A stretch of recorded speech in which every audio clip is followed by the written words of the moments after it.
Hello guys, आप लोगों का तहे दिल से स्वागत है मेरे इस चैनल पे।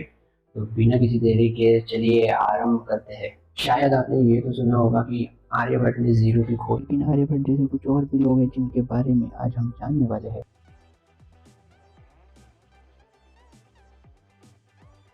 वेगम नित्य विशेषात कर्मणो जायते, change of motion due to impressed force. वेग निमित्त विशेषात कर्मणो जायते। This is the first law of motion जो हमें न्यूटन सर जी ने 1687 में बताया है। ये वैशिष्टिका सूत्र हमें संस्कृत में 2500 साल पहले ही लिखा गया था, जो ऋषि कणाद जी ने लिखा है। Kanad ji is also known as the father of atom. तो चलिए अभी हम सेकेंड लॉ के बारे में जानते हैं। वेगम निमित्तापेशात् कर्मणो जायते, नियतधिक क्रिया बंधन हेतु। Means change of motion is proportional to the impressed force and is in the direction of the force। अभी तो रुको, और भी है। ये सुन के किसी की याद आ गई। और अभी तो रुको, क्लाइमैक्स अभी बाकी है। वेगम संयोग विशेष विरोधी। Every action equal and opposing. हमने 3 लॉस तो देख लिए, लेकिन ऋषि कणाद जी ने हमें एटम्स के बारे में भी बहुत कुछ बताया। जो चीज ऋषि कणाद जी ने हमें 2500 साल पहले बताई, वही चीज रॉबर्ट हुक जी ने हमें बताया कि the smallest part of any matter is called atom. हाँ, ये सही डेफिनेशन है एटम की जो रॉबर्ट हुक जी ने हमें बताया। अब सवाल ये उठता है, न्यूटन जी को और रॉबर्ट हुक जी को इस वैशिष्टिका सूत्र के बारे में पता था, ऋषि कणाद जी के बारे में पता था या नहीं? ये आप मुझे कमेंट बॉक्स में लिख के बताइए।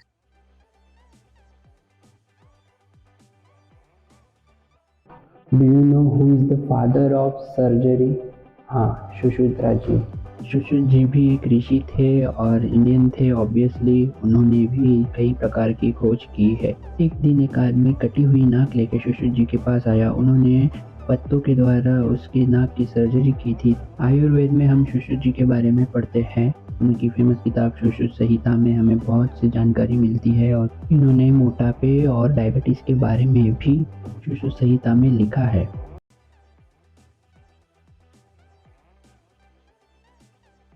तो अब हम बात करेंगे ऋषि चरक जी के बारे में। ऋषि चरक जी एक राज्य वैद्य थे। रोग निरोधक, रोग विनाशक का कुछ उल्लेख किया है अपने चरक संहिता में। चरक संहिता उनके द्वारा 300 ईस्वी पूर्व लिखी गई थी। आज भी आयुर्वेद में हम उनकी कुछ दवाइयों का वर्णन पाते हैं।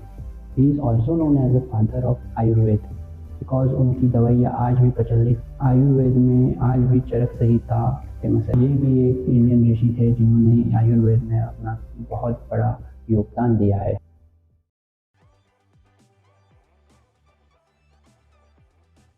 आप ये तो जानते होंगे ना कि जीरो की खोज किसने की थी? हाँ, वो एक इंडियन थे, आर्यभट्ट जी। ना, इतना ही नहीं, सिर्फ जीरो की ही खोज नहीं की है।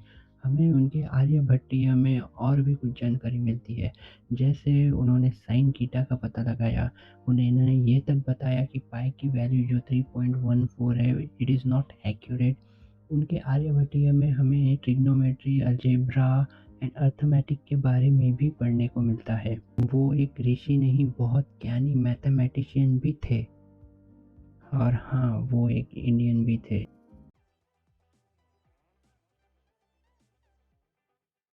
आप ऋषि पनिनी जी के बारे में तो जानते ही होंगे, नहीं जानते?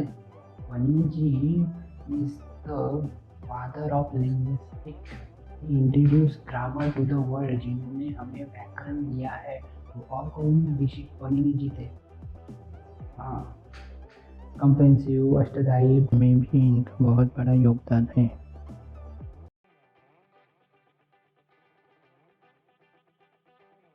हम बात करेंगे एक महामंत्री के बारे में, लेकिन हम तो ऋषियों के बारे में पढ़ रहे थे। हाँ, ये एक ऋषि भी थे जिनके बारे में अब हम बात कर रहे हैं। उनका नाम है चाणक्य जी। ये चंद्रगुप्त मौर्य के राज्य में महामंत्री थे। वे कौटिल्य नाम से भी विख्यात थे। चाणक्य तक्षशिला के निवासी थे। उन्होंने नंद वंश का नाश करके चंद्रगुप्त मौर्य को अजापाल से प्रजापाल बनाया था। And he is also known as a father of economics and politics. उनके द्वारा रचित अर्थशास्त्र नामक एक ग्रंथ है। यह ग्रंथ राजनीति, अर्थनीति, कृषि, समाज नीति आदि का महान ग्रंथ है। चाणक्य जी के नाम पर डॉक्टर चंद्र प्रकाश द्विवेदी द्वारा लिखित और निर्देशित 47 भागों वाला एक धारावाहिक भी बना था, जिसे मूल रूप से 8 सितंबर 1991 से 9 अगस्त 1992 तक डीडी नेशनल पर प्रसारित किया गया था। चाणक्य जी सब विषयों के पंडित थे। इतना ही नहीं, आयुर्वेद में भी इनका लिखा वैद्य जीवन नाम का ग्रंथ है। Thank you guys for watching my video. Please like, share, comment and subscribe.